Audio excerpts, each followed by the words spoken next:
Hari ini kita akan menjelaskan mengenai mengelola proyek. Manajemen proyek mengacu pada penerapan pengetahuan, keahlian perangkat, dan teknik untuk mencapai sasaran tertentu dalam batas anggaran dan waktu yang ditentukan. Aktivitas manajemen proyek meliputi perencanaan pekerjaan, penilaian risiko, estimasi sumber daya yang dibutuhkan untuk menyelesaikan pekerjaan, pengaturan pekerjaan, pengadaan SDM dan bahan bak, penugasan, dan lain-lain. Selanjutnya, 5 variabel utama yang ditangani oleh manajemen proyek. Yang pertama ada cakupan, mendefinisikan pekerjaan mana yang masuk dan tidak masuk dalam suatu proyek. Yang kedua, waktu lamanya yang diperlukan untuk menyelesaikan suatu proyek. Yang ketiga, biaya sumber daya manusia yang dibutuhkan untuk menyelesaikan proyek. Yang keempat, kualitas, indikator seberapa jauh hasil dari suatu proyek memenuhi sasaran yang diberikan oleh pihak manajemen. Yang kelima ada resiko, mengacu pada masalah potensial yang dapat mengancam keberhasilan proyek. Pentingnya mengelola proyek. Sistem informasi proyek memiliki tingkat kegagalan yang tinggi. Dalam proyek sistem informasi membutuhkan waktu dan uang yang lebih besar. Mengelola proyek atau manajemen proyek sangatlah penting karena dengan adanya pengelolaan proyek menjadi faktor penting yang dapat menentukan hasil dari pengembangan suatu sistem. Konsekuensi yang muncul karena manajemen proyek yang buruk. Yang pertama, anggaran yang berlebihan. Yang kedua, penguluran waktu yang tidak diharapkan. Yang ketiga, kinerja teknis yang kurang dari yang diharapkan. Yang keempat, kegagalan mendapatkan manfaat yang telah diantisipasi. Selanjutnya, struktur manajemen proyek. Puncak dari struktur ini adalah kelompok perencanaan strategis perusahaan dan komite pengawas sistem informasi. Kelompok perencanaan strategis perusahaan bertanggung jawab dalam mengembangkan rencana strategis yang mungkin membutuhkan diciptakannya sistem-sistem baru. Mengaitkan proyek sistem dengan rencana bisnis. Untuk mengidentifikasi proyek-proyek sistem informasi yang akan memberikan nilai bisnis yang tinggi, organisasi harus mengembangkan rencana sistem informasi untuk mendukung rencana bisnis keseluruhannya dalam perencanaan tingkat tinggi. Rencana tersebut berfungsi sebagai peta jalan mengidentifikasi arah jalan pengembangan sistem, alasan-alasannya, sistem atau situasi sekarang, strategi manajemen, pengembangan baru yang perlu ditimbangkan, rencana implementasi dan anggarannya.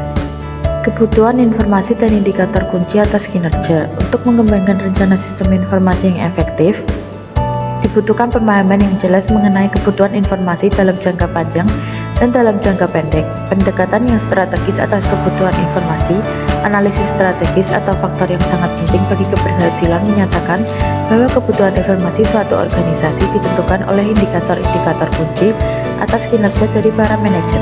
Analisa portofolio. Analisis portofolio berfungsi sebagai menginventarisasi semua proyek sistem informasi perusahaan dan aktivitas meliputi infrastruktur, surat kontak ahli daya, dan lisensi. Dan portofolio dari investasi sistem informasi dapat digambar hampir sama seperti portofolio keuangan. Indikator penentu nilai bisnis dari sistem informasi. Yang pertama, biaya dan manfaat sistem informasi. Yang kedua, penganggaran modal untuk sistem informasi. Yang ketiga, modal penentuan harga opsi nyata. Yang keempat, keterbatasan dari modal keuangan. Dimensi proyek atau dimensi resiko proyek. Tingkat resiko atas sebuah proyek dipengaruhi dari beberapa hal seperti berikut. Yang pertama, ada ukuran proyek. Semakin besar proyek yang dibuat, maka semakin besar juga resiko dari proyek tersebut. Yang kedua, ada struktur proyek. Beberapa proyek jauh lebih terstruktur daripada yang lain. Kebutuhan output dan proses mereka jelas dan dapat ditentukan dengan mudah. Suatu proyek dapat berjalan dengan resiko yang jauh lebih rendah jika memiliki struktur proyek yang baik. Yang ketiga, ada pengalaman dengan teknologi.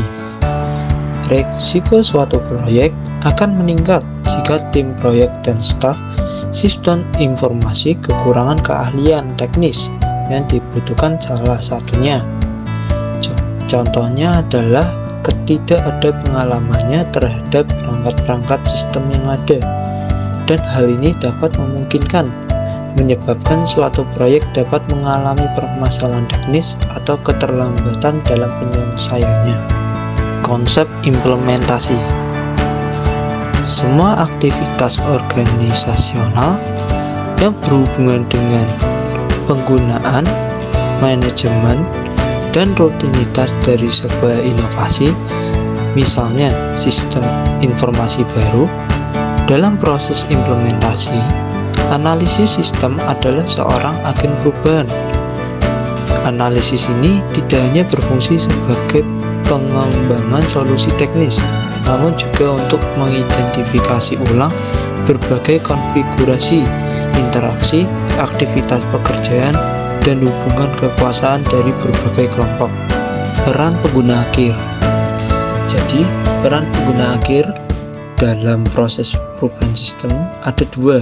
Yang pertama, apabila semakin banyak pengguna yang terlibat secara mendalam pada proses perancangan sistem, maka mereka mempunyai kesempatan lebih untuk menciptakan suatu sistem yang baru. Lalu, yang kedua, mereka cenderung bereaksi positif pada sistem yang telah jadi, karena mereka telah menjadi peserta aktif dalam proses perubahan. Selanjutnya, mengendalikan faktor risiko. Yang pertama, ada mengidentifikasi sifat dan tingkat risiko yang dihadapi oleh suatu proyek. Lalu yang kedua, para pelaku implementasi kemudian dapat mengendalikan proyek dengan perangkat dan pendekatan manajemen risiko yang sesuai dengan tingkat risikonya. Mengelola kerumitan teknis. Pengelolaan kerumitan teknis dapat diatasi dengan penggunaan perangkat integrasi internal. Jika perangkat tersebut digunakan secara baik, maka sangat membantu dalam pengerjaan proyek-proyek dengan teknologi yang rumit dan menantang. Para pemimpin proyek juga harus memiliki pengalaman banyak dari segi teknis dan administratif. Selanjutnya, ada perangkat perencanaan dan pengendalian formal. Perangkat perencanaan formal dan perangkat pengendalian formal digunakan dalam proyek-proyek besar untuk mendokumentasi dan mengawasi rencana proyek. Dua metode yang paling digunakan adalah diagram Gantt dan diagram PERT. Fungsi dari diagram Gantt adalah mencantumkan daftar aktivitas proyek berikut, waktu mulai, dan waktu penyelesaian. Sedangkan diagram PERT berfungsi mencantumkan aktivitas-aktivitas yang menyusun suatu proyek dan aktivitas yang harus diselesaikan sebelum aktivitas tertentu dapat dimulai. Dan ini adalah contoh dari gambar diagram Gantt dan diagram PERT. Selanjutnya kita membahas tentang desain sosioteknis. Desain sosioteknis adalah pendekatan atau kerangka kerja dalam desain sistem atau teknologi yang mengakui pentingnya interaksi kompleks antara aspek teknologi dan aspek sosial, yaitu manusia dan organisasi. Salah satu cara dalam menangani permasalahan manusia dan organisasi adalah dengan memadukan desain sosioteknis ke proyek sistem informasi yang ada. Dan hasil dari rancangan sosioteknis ini diharapkan menghasilkan sistem informasi yang menggabungkan efisiensi teknis dengan sensitivitas pada kebutuhan organisasional dan manusia. Selanjutnya, ada alat bantu perangkat lunak manajemen proyek. Jadi, alat bantu perangkat lunak manajemen proyek adalah alat bantu perangkat lunak komersial yang mengotomatisasi banyak aspek dari manajemen proyek, akan memfasilitasi proses manajemen proyek. Perangkat lunak manajemen proyek biasanya menampilkan kemampuan untuk menentukan dan memerintahkan tugas, menelusuri perkembangan, serta memfasilitasi modifikasi pada tugas dan sumber daya. Nah, berikut ini adalah contoh dari beberapa alat bantu perangkat lunak. Yang pertama ada Microsoft Office, kedua Project Professional 2010, yang ketiga ada Microsoft Office Project Server pada tahun 2010 juga, dan masih banyak lagi. Berikut sumber yang kami ambil. Sekian presentasi dari kami, terima kasih.